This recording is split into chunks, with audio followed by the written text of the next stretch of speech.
I see autonomous navigation becoming much more ubiquitous in the next 5-10 years. We will see more and more autonomous vehicles, whether it be like cars on the road, delivery robots, carts in your grocery store, agricultural machines, and lawn care, you name it. But one of the things that's going to be key in order for this to work together is connectivity and security.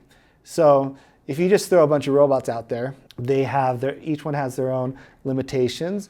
But once these robots can start talking together, like through a cloud platform, in secure ways that they can start to interact not only with the world around them through all the sensors, but with each other, then that becomes a lot more powerful. And we learn more and more about the world around us the more robots we have out there. Like, for example, look at the mapping systems that we have. We send out these cars that start taking pictures of things around us, and then the more data we gather, the more accurate our mapping solutions are.